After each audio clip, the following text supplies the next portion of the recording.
Imagine giving up your entire life for someone else's success, only to be told you're no longer needed. 40 years of loyalty erased with a sentence. But what happens when the one who was dismissed quietly becomes the one who holds all the power? Stick around and tell me in the comments where you're watching from. And don't forget to subscribe for the rest of this story. I still remember the weight of that night. Not just the words, but the silence that followed. Silence so thick, it felt like a wall closing in around me. I was sitting on the edge of his bed, the same one I had made every single morning for the last 40 years. The sheets were freshly laundered. I'd just folded the corners military tight like Richard liked. That's what I was doing when he walked in, his hands casually in the pockets of the expensive slacks I'd bought him last Christmas. "Maggie," he said, not looking at me, "you need to pack your things." I laughed, actually laughed, thinking he was joking, but he didn't laugh back. "Sarah deserves respect," he added, calm, cold, so matter-of-fact it felt rehearsed. "She's my wife now." I didn't even hear the rest. My ears started to ring.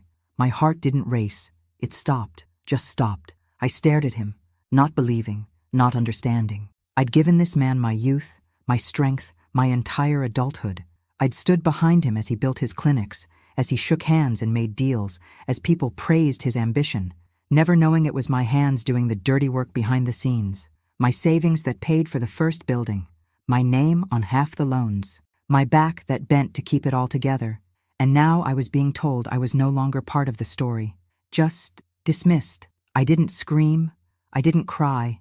I stood up slowly like I'd aged 30 years in 1 second, and I walked to the closet. He handed me a check, a ridiculous amount, as if I were some long-time employee being let go. Enough for a month or two in a motel, maybe. Certainly not enough for what I had sacrificed. "I'll have someone come by for the rest of your things," he said. I packed a single suitcase, just clothes, no photos, no memories, nothing to hold on to. And I left that house without saying goodbye to anyone. Not to Richard, not to Nathan, who once called me Mom, but hadn't so much as returned a phone call in years. Not even to the dog, who probably already loved Sarah more than he ever loved me. It was just me, a navy suitcase with a broken wheel, and a Charleston night that suddenly felt foreign and cold. I thought about going to a hotel, but the thought of handing over that pitiful check at a reception desk made me feel sick. I took a bus to my sister's place instead. Gina opened the door with one eyebrow already raised. Her home smelled like lavender and judgment. She looked at my suitcase, then at my face. "What happened?" she asked, though her tone suggested she already assumed it was my fault. "Richard remarried," I said. Just that. She didn't invite me in right away. She didn't hug me. She stared at me for a second too long. "Well," she finally muttered, stepping aside. "Guess I shouldn't say I told you so." She always said I'd wasted my life on a man who never really saw me. I used to defend Richard, fiercely. Not anymore. Gina gave me a guest room that smelled like old furniture and forgotten holidays. I stayed up all night, staring at the ceiling, wondering who I was now. I was no job, no home, no children, just a name that no longer fit in anyone's story. The next morning, she pushed a cup of black coffee into my hand and asked, "What are you going to do now?" I didn't answer, because I didn't know. The week that followed was brutal.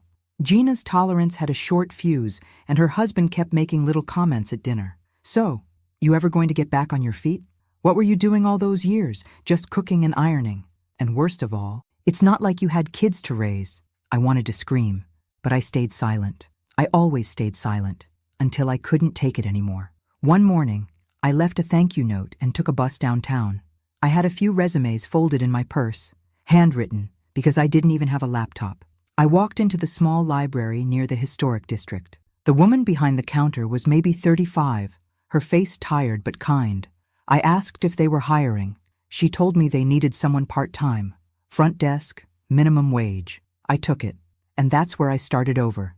The days at the library passed slowly. I shelved books, answered phones, helped older ladies print recipes. No one knew who I was, and for the first time in a long time, I found peace in being invisible. But something inside me stayed sharp, awake. Richard had discarded me like yesterday's news, but I wasn't done yet, and I knew, deep down, there were things buried in my past, documents, details, pieces of truth that I hadn't looked at in years. So one evening, after my shift ended, I went back to the small storage unit I'd rented with part of that pathetic check. I opened the box labeled Old Files, and that's when I found it. The paper that wasn't supposed to exist. My name. My signature. But I never signed that. Never.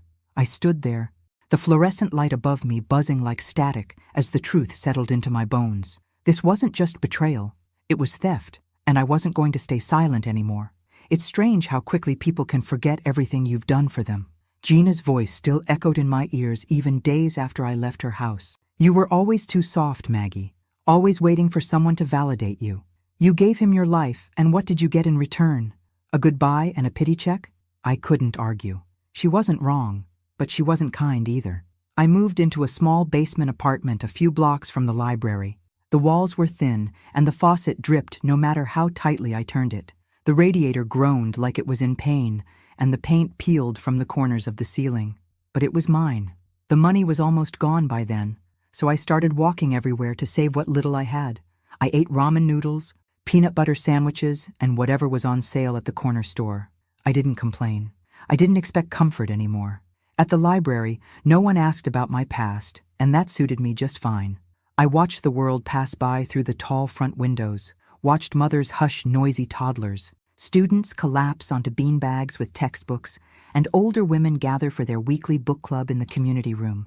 I kept my head down, filed returns, answered phones, said yes ma'am and no sir until my tongue was dry. I was a shadow among strangers, but it was in that quiet routine that I started to breathe again. I met Miss Emma, a retired school teacher who came in every Thursday to check out historical fiction. She always wore bright scarves and had a laugh that echoed through the building. She didn't ask many questions. She just talked about her cat, her hip replacement, the weather, and for some reason, I liked listening. One day she said, "You've got kind eyes, sweetheart," like someone who's seen too much and still kept soft. I nearly cried right there behind the desk. I realized something then. No one had said anything kind to me in months, maybe years. Even so, I still didn't tell anyone what had happened.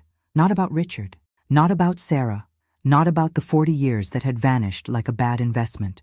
It was too humiliating. Sometimes I'd sit in my little apartment at night and run through memories like they were courtroom evidence, trying to justify what I'd given up, trying to measure how much of my life had really been mine. Richard used to say, "You're the glue, Maggie. You hold it all together." Funny. Turns out even glue gets scraped off when it's no longer needed.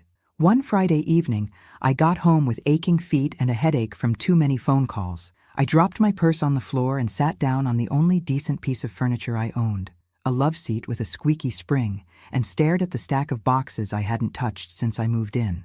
Something made me stand up. Maybe it was restlessness. Maybe it was instinct. I opened one of the boxes and pulled out an old binder. Inside were papers from years ago. Bank statements, loan documents, medical records. Half of it was outdated junk. Then I saw it, a manila envelope labeled Hill Property, Deed and Transfer. I froze. The Hill property was land my parents had left to me, a small patch of wooded land outside Columbia. Nothing fancy, but it was mine, always had been. I opened the envelope and pulled out the first document. There it was, my name, Margaret E. Hill, my signature at the bottom. Except it wasn't mine. I felt my breath catch in my throat. My hands trembled as I scanned the rest of the document. It was a property transfer. It said I had given Richard full ownership of the land 10 years ago, that I had signed over the deed willingly. Only I hadn't. I knew my own signature. I'd written it 1,000,000 times. This wasn't it. I sat there in the silence, the fluorescent kitchen light humming above me, and stared at the lie written in ink. He stole from me. It wasn't just betrayal. It wasn't just emotional abuse or neglect. This was fraud. My land, my name, my trust, all manipulated behind my back. My mind raced, flipping back through memories like an old Rolodex. I remembered vaguely, years ago, Richard asking me to sign some papers. He'd said it was for tax purposes. I was busy, distracted. I trusted him. Of course I did. I felt sick. How much more had I missed? I put the envelope back down and stood up, pacing the room like a trapped animal. My skin felt too tight, my heart thudding in my chest. All the humiliation, the exile, the years wasted. It was more than betrayal now. It was theft. And suddenly, something shifted inside me. A cold, quiet determination settled in my chest like a stone dropped in water. No splashing, no dramatics, just stillness. I wasn't going to confront him. Not yet. I wasn't going to scream or demand justice. I was going to watch, learn, plan. I'd spent 40 years holding everything together while Richard got the glory. Now I would take it all back, piece by piece, and I would do it without ever raising my voice. Because a storm doesn't need to be loud to destroy everything in its path. I couldn't sleep that night. I lay on the love seat, fully dressed, the document sitting on the table in front of me like a snake coiled to strike. Every time I closed my eyes, I saw that signature, that forged signature, mocking me.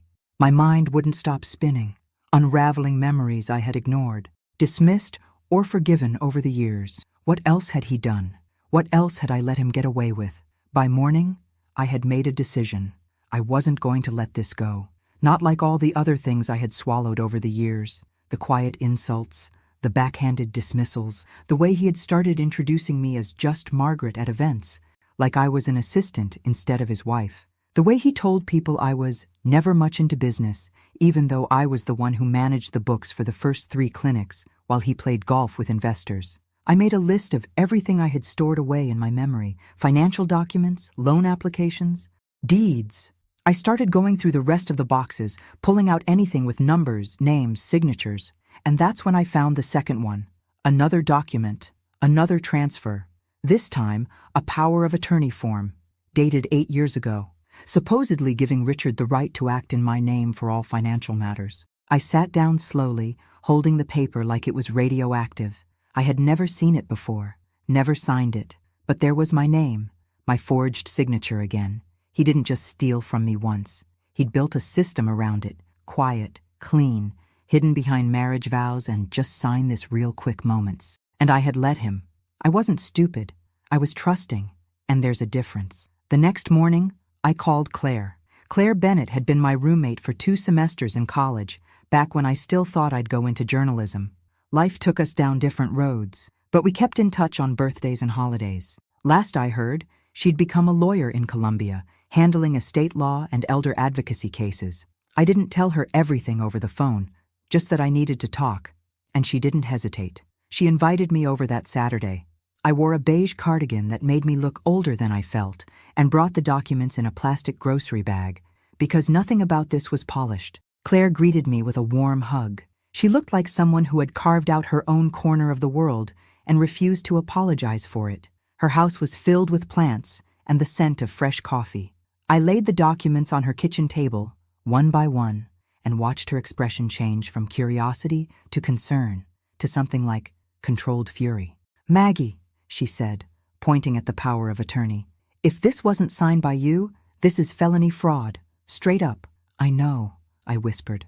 She asked me a dozen questions, when I first noticed things, what role I played in his business, how the assets were divided. I answered everything. With every word, I felt lighter and heavier at the same time. When I finished, she leaned back in her chair and exhaled. "You have a case," she said, "and it's bigger than you think."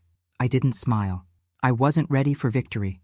I just wanted to understand what he had done to me. Claire agreed to help me, but she also warned me. Taking legal action meant going public. It would get messy. It would get loud. That's when I told her what I was planning. Not lawsuits, not tabloids, not headlines. "I want the truth to come out," I said, "but not through courts, not with me front and center. I want it to unravel around him, quietly, slowly. I want people to start asking questions he can't answer." Claire raised an eyebrow. "A silent takedown?" I nodded. She smiled. "That's the Maggie I remember." Over the next week, I began gathering everything. Every receipt, every email, every bank notice, every note scribbled on a napkin. I'd been dismissed as useless for so long that Richard had never imagined I was keeping track. But I had, subconsciously, out of habit, out of fear, out of love, maybe, at some point. Now, all those fragments would become the pieces of something else entirely. I worked nights after my shift at the library, sorting and cataloging, building a quiet arsenal. I bought a cheap laptop at a pawn shop and created burner email accounts. I scanned documents. I took photos. And then, on a rainy Tuesday, I opened a fresh document and gave it a name: The Real History of Richard L. Morgan. Because if I was invisible for 40 years, it was time someone finally saw what I'd seen all along, and I wasn't done digging yet. Not even close. If anyone had told me 5 years ago that I'd be spending my nights scanning documents and investigating the man I once called my husband, I would have laughed and called them dramatic. But there I was, sitting on the floor of my tiny apartment with a legal pad in one hand, a glass of lukewarm tea in the other, and my laptop humming beside me like a secret I was finally ready to tell. Claire had shown me how to search public records, property sales, business filings, tax liens, court dockets. I started slow, searching Richard's name, then his business partner, then Morgan Health Enterprises, LLC. I traced ownership histories, scanned deed transfers, followed money trails that always seemed to land in Richard's lap, even when the original assets were in my name. It was like peeling wallpaper and finding mold underneath. He hadn't just used me. He'd built his empire on me. One night, I stumbled across an old mortgage agreement it was for the building that became his first clinic. The mortgage was secured with collateral listed under my maiden name, Margaret Elaine Hill. A small notation at the bottom read, "Borrower's spouse authorizes asset assignment." That was me. Except, once again, I had never signed it. How many times had he done this? How many documents had he forged while I cooked dinner or folded his laundry or waited in the car outside his meetings? It made me nauseous to think about it, but it also gave me purpose. Claire and I began piecing everything together. She didn't file anything yet, at my request. I wasn't ready for that kind of war. What I wanted was control. I wanted every piece of the puzzle before I made my move. The real breaking point came on a Thursday afternoon at the library. I was restocking the shelves when I overheard two women chatting near the new arrivals table. They were talking about Richard, about how he always had a heart for the community, how he helped open that free clinic for single mothers, how he just married that sweet young woman, Sarah. Lucky guy. Something inside me snapped. I didn't cry. I didn't scream, but I felt it, the tightening in my chest, the heat crawling up my neck. People loved him. They believed him, and I was just a footnote in his biography.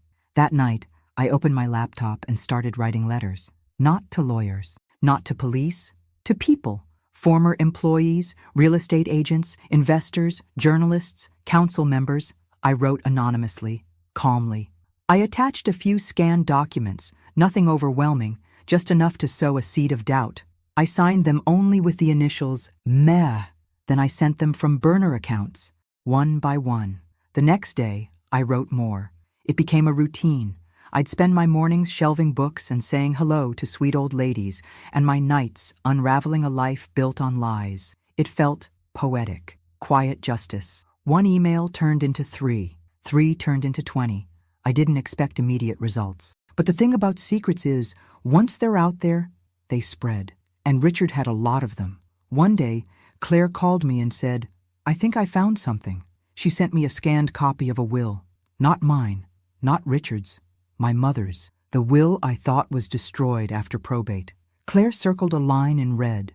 All real property to be transferred solely to my daughter, Margaret Hill. But according to county records, that land had transferred to Richard less than 2 months after my mother's passing. The signature on the release form? Forged. By him. He hadn't just used me. He'd reached back through my family line, stealing from a woman who trusted him like a son. That was when I stopped hesitating. The plan shifted. This wasn't just about getting even.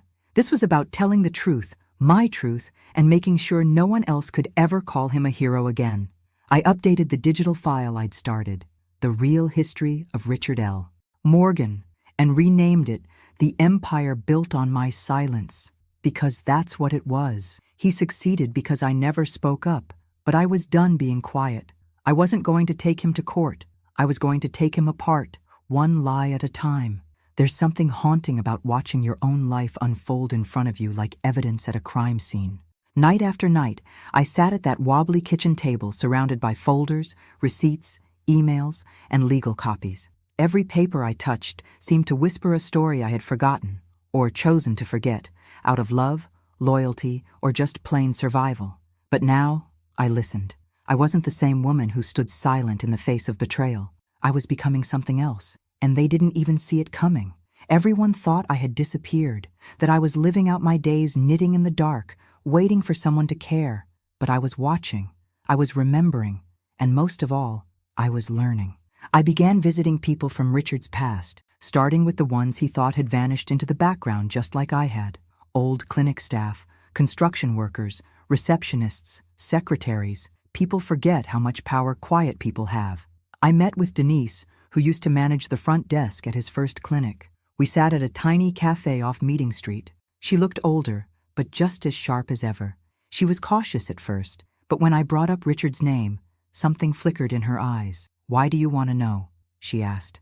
I didn't lie. Because he destroyed my life, and I'm finally doing something about it. She sat back in her chair, stirred her tea, and after a long pause said, "Good." Then she told me things I never knew. About payments that didn't match the books. About a vendor who was paid double what they were owed, then disappeared. About whispers of offshore accounts that no one ever dared to confirm. It wasn't just emotional manipulation or fraud. It was calculated.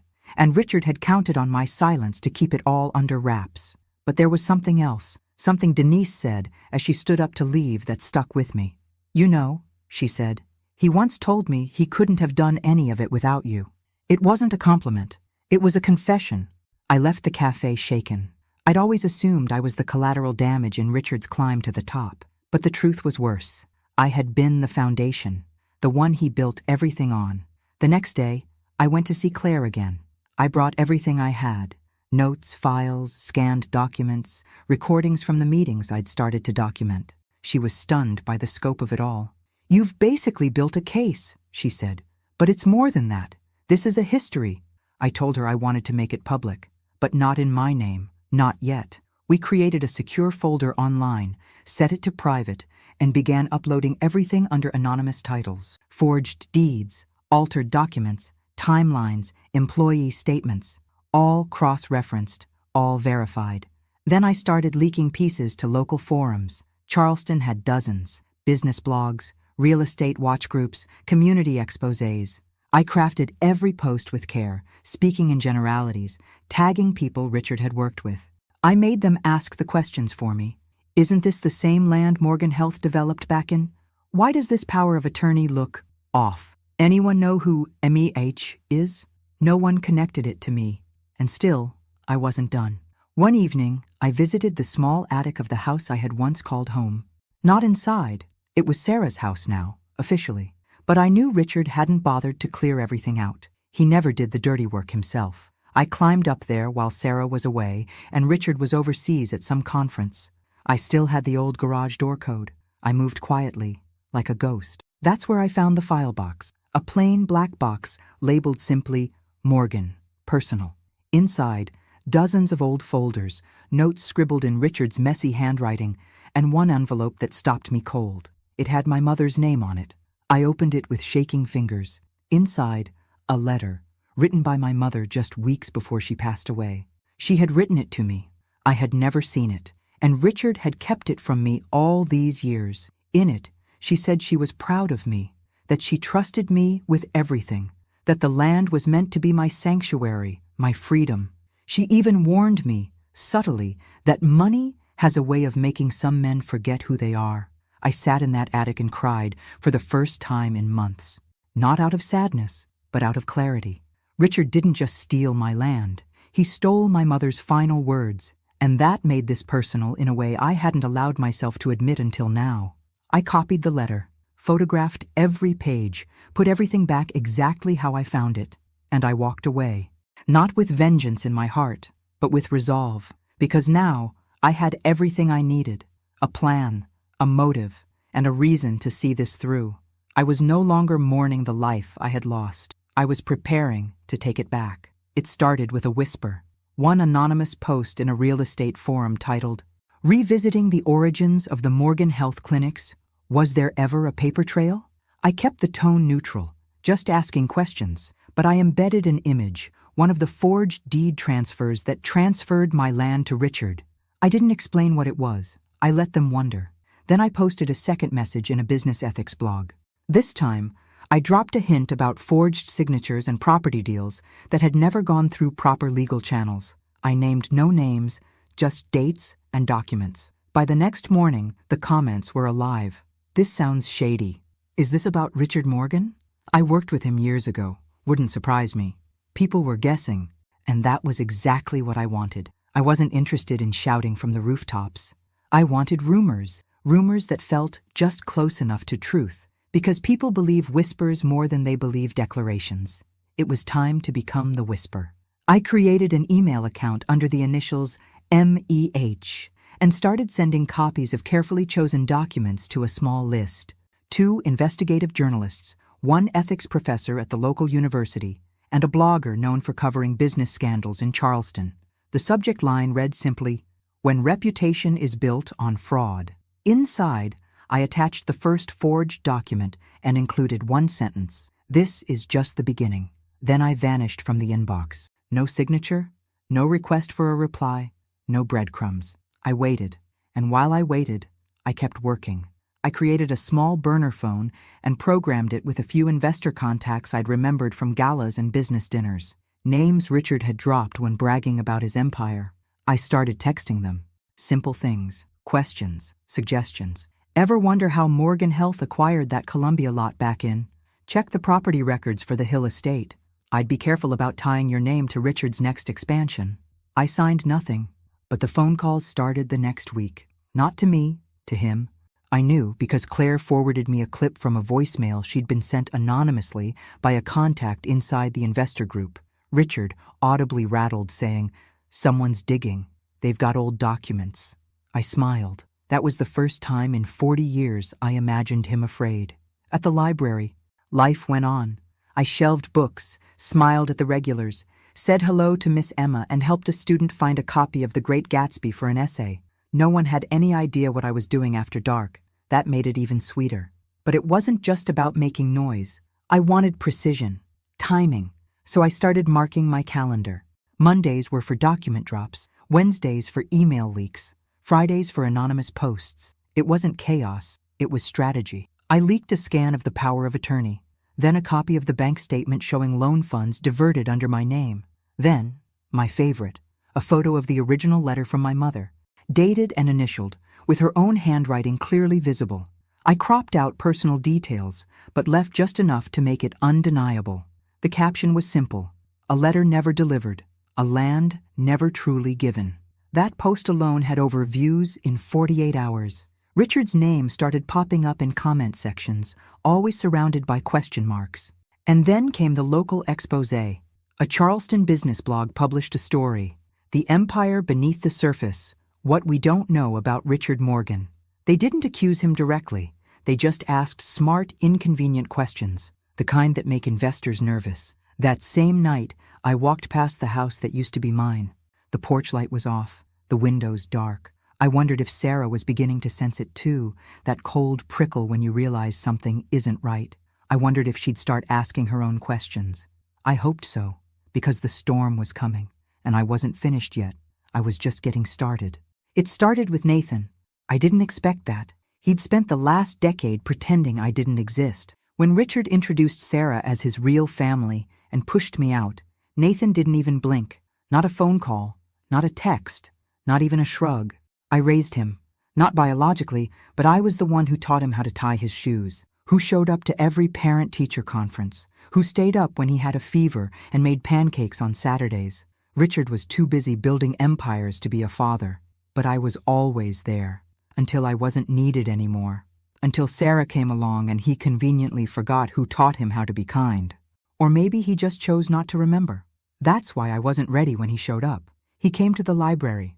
I was restocking the new arrivals when I saw him standing by the front desk, tall and uncomfortable in a pressed suit, like he didn't quite know how to exist without an audience. "Maggie?" he asked. I turned slowly, heart hammering in my chest. He looked older, not in age. He was in his late 30s now, but in the kind of way that told me he was tired, worn, the golden child tarnished. "Can we talk?" he asked. I led him outside to the bench beneath the magnolia tree. I didn't say anything. I just waited. "There's something going on," he said. "People are whispering. Investors are pulling back. Dad's freaking out." I didn't react. He continued, voice low. Someone's leaking documents. Real ones. Stuff no one should have access to. Still, I said nothing. I thought it might be you, he said, looking at me now. Really looking. I mean, it would make sense. I stared out across the street, watching a couple walk hand in hand.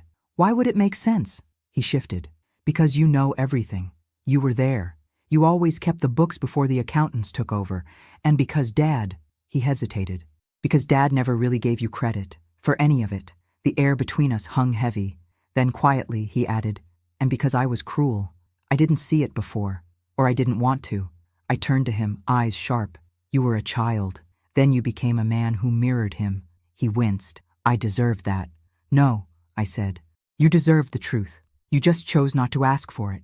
He looked down at his hands. Why now? I paused, then stood. I walked over to my bag and pulled out a worn envelope. Inside, the letter I had kept hidden for years. Not the original, just a copy.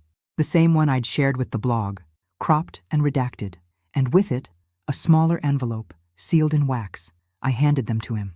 What is this? He asked. Your mother, I said simply. Her last words. He froze.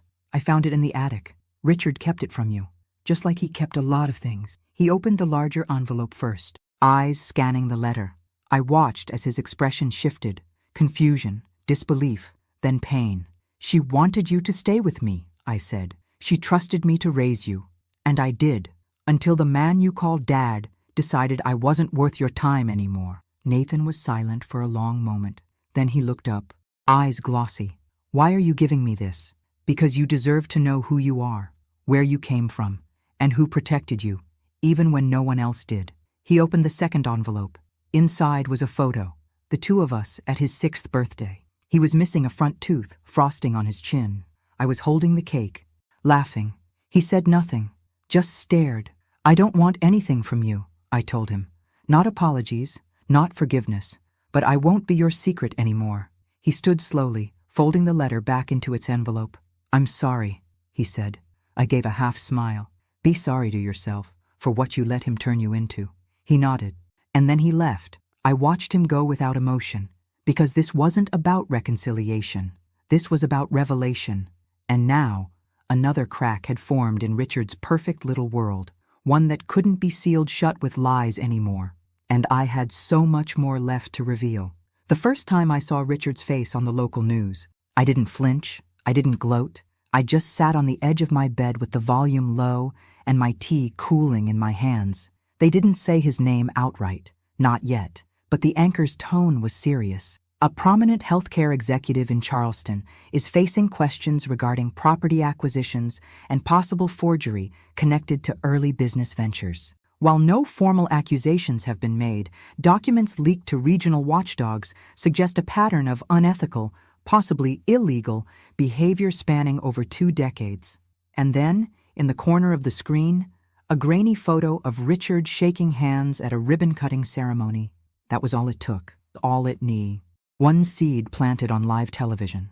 By morning, his office phone must have been ringing off the hook, and I knew exactly what would come next. Sarah. It wasn't hard to guess how she'd take it. She was ambitious, perfectly poised, the kind of woman who treated reputation like currency, and Richard had handed her a wallet full of counterfeit bills. I didn't hear from her directly, but I didn't need to, because 3 days later, she found me. I was shelving biographies in the back of the library when I heard heels clicking against the old wood floor. I turned, and there she was, hair slicked back, trench coat immaculate, anger radiating off her like heat in July. You, she said, her voice sharp but low enough not to draw attention. You're the one doing this. I blinked. Doing what, Sarah? She stepped closer. Don't play dumb. The letters, the documents, you're trying to ruin him. I didn't respond. She looked around, eyes flicking nervously toward the few patrons scattered across the room. Then she lowered her voice even further. Why now? After everything he did for you? After all these years? I finally met her eyes. You think he gave me something? I said. He took from me, Sarah. My money, my land, my life. He built that empire on my name, my silence, and my trust. And you?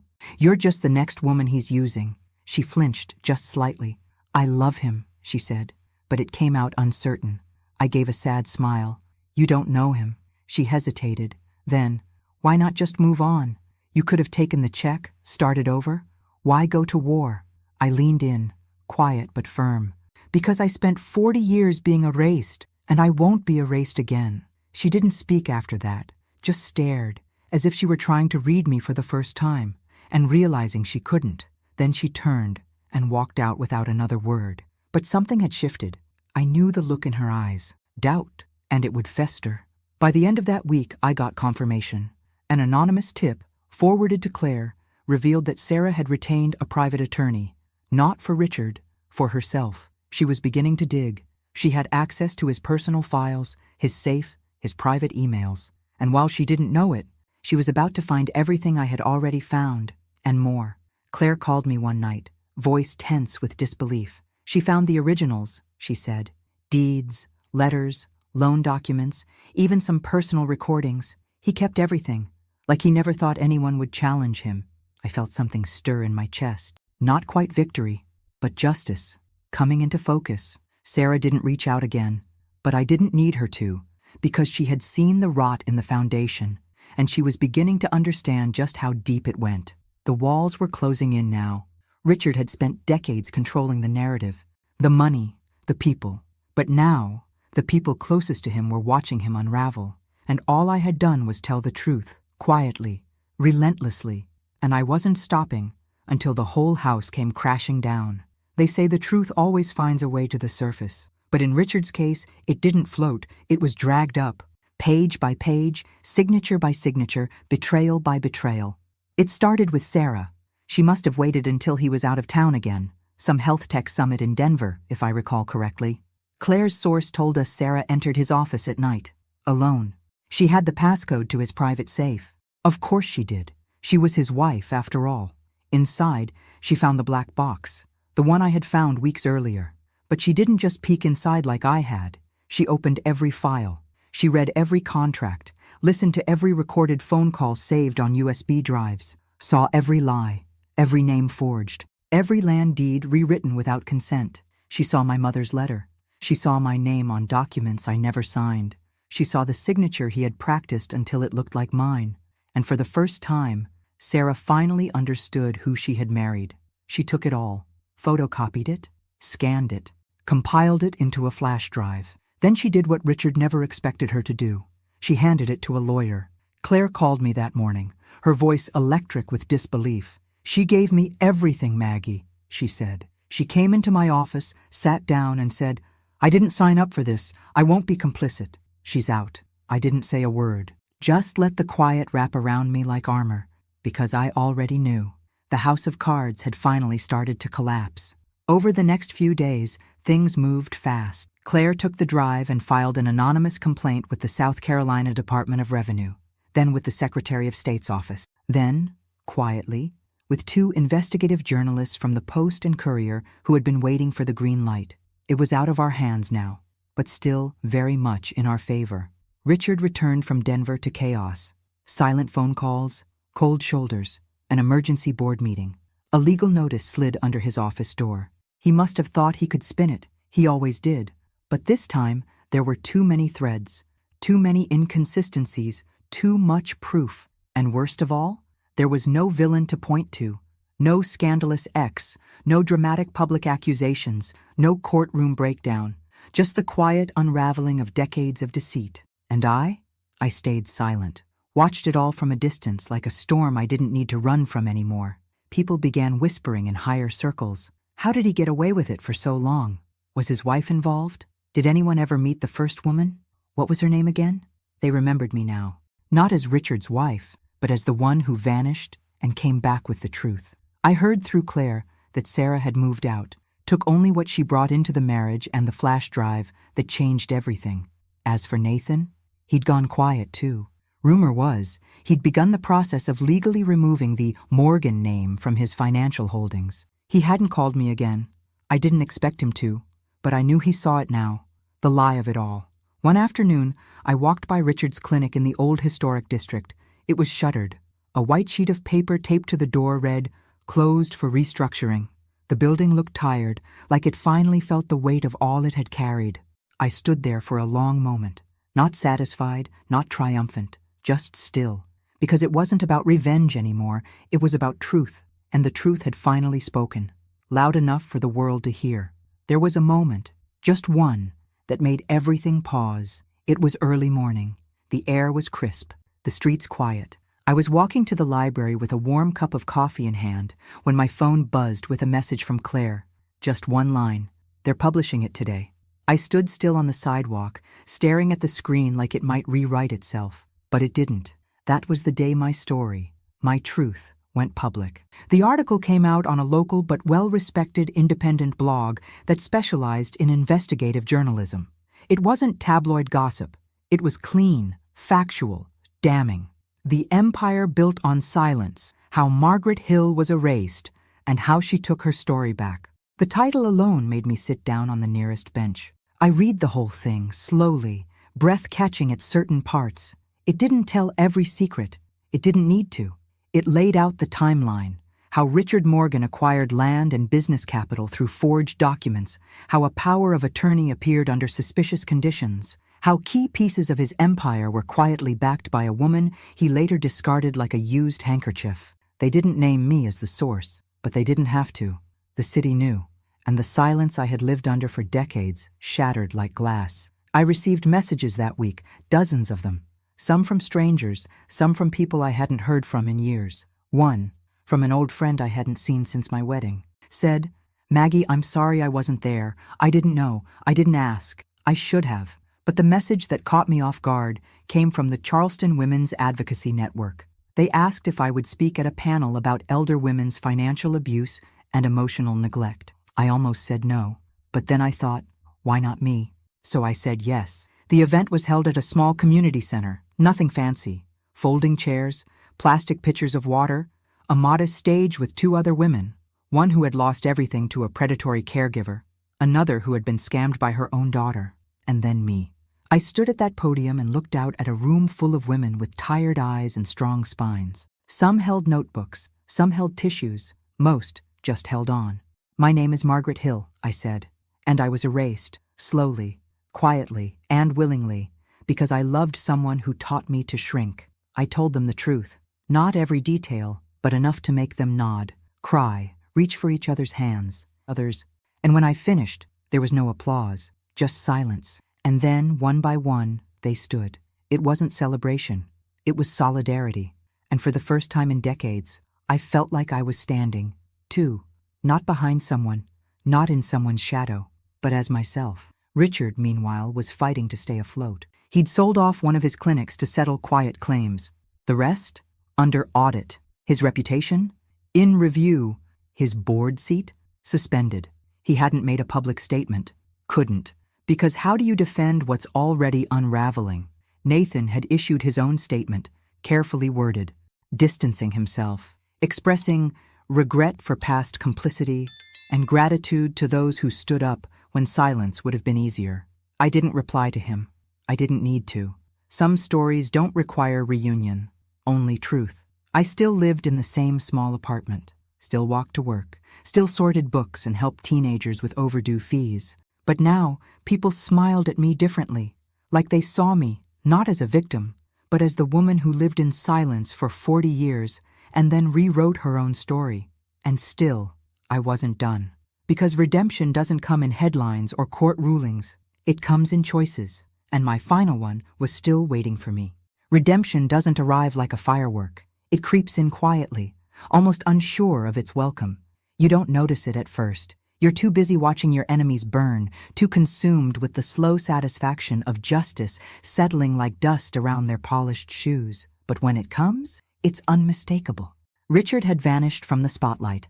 The man who once flooded local newspapers with his philanthropy, who gave interviews about building communities, who stood behind podiums like a king anointing his kingdom, was now unreachable. His publicist issued cold statements. His board released a note of temporary leave. Translation: they were cutting ties. The Morgan name, once revered, now carried too much weight to hold up any empire. And the final blow came in an article from a national outlet, one that reached far beyond Charleston. It confirmed what we already knew. Richard was under federal investigation for fraud, misrepresentation of assets, and abuse of power of attorney privileges. His legal team had gone into crisis mode. His investors abandoned him. His clinics were being restructured, which is corporate speak for we're salvaging what's left. And in the middle of it all, Nathan did something unexpected. He hosted a dinner, a private one, just a few names, and he sent me an invitation. Claire told me I didn't have to go. You've done enough, Maggie. You don't owe anyone anything. She was right, but I went anyway. It was held at a restaurant I remembered from when Nathan was a boy. Back then, we went for special occasions, birthdays, report cards, quiet little victories. Now it was filled with people I didn't recognize, faces I'd seen in newspapers, associates, board members, partners trying to salvage dignity from what Richard had left behind. Nathan stood near the window, looking uncomfortable in a suit that probably cost more than my annual salary. When he saw me, he crossed the room in 3 long strides. "Thank you for coming," he said, voice quiet. I nodded. We didn't hug. He led me to a table off to the side, away from the others. He didn't make a speech, didn't grandstand, just handed me a small envelope. "I'm removing the Morgan name from my foundation," he said, starting over, under a different banner. I opened the envelope. Inside was a single piece of paper, the deed to the Hill property. My land, my family's legacy, restored. My eyes stung, but I didn't cry. Not in front of him. Not after everything. "This was never his to give," I said. "I know," Nathan replied. "I just wanted to be the one to put it back where it belongs." We didn't speak again that night, and that was fine. Closure doesn't always come in warm embraces. Sometimes it comes in the quiet exchange of a name being returned to the hands that earned it. As I left the restaurant, I looked back one last time, not at Nathan, but at the life I was walking away from. The woman who entered that building had once been invisible. The woman who walked out was anything but, and in my pocket, folded like a treasure map, was a future I was finally ready to claim. There's something sacred about untouched land. No noise, no concrete, no pretenses. Just trees that have stood longer than most promises, and earth that remembers who it belongs to. I stood there, at the edge of my parents' land, the Hill property, as the sun bled through the Carolina trees. It had taken decades to come back here, not because I couldn't, but because I thought I didn't deserve to. Because Richard made me believe I had no claim to anything beyond his shadow. But now, this land was mine again, officially, unquestionably. I'd brought only a few things with me: a folding chair, an old photograph of my mother, and a manila folder stamped with county permits. Inside were blueprints for a place I never thought I'd live to see. It wouldn't be big, just one building, a small house turned center, tucked into the trees, a safe place, a place for women who had been erased, discarded, or overlooked, just like I had been. It would be called the Lighthouse, because sometimes all we need is someone to remind us that we're still here, that we still matter. I used the settlement I received quietly, Sarah's final act of penance, perhaps. I never spoke to her again. Didn't need to. She signed over rights to avoid being dragged into the legal collapse that swallowed Richard whole. As for Richard, the last I heard, he was living alone in a condo out west. No title, no board seat, no legacy, no empire. He disappeared from the public like smoke after a fire, and I let him go. I had better things to do. Opening day came on a Saturday. Simple. No press, no ribbon cutting, just a gathering of women, some gray-haired, some young, all carrying stories that had never been heard in rooms that never listened. We sat in a circle, sipping lemonade from paper cups, sharing silence and strength in equal measure. When it was my turn to speak, I didn't rehearse anything. I just stood. "My name is Margaret Hill," I said.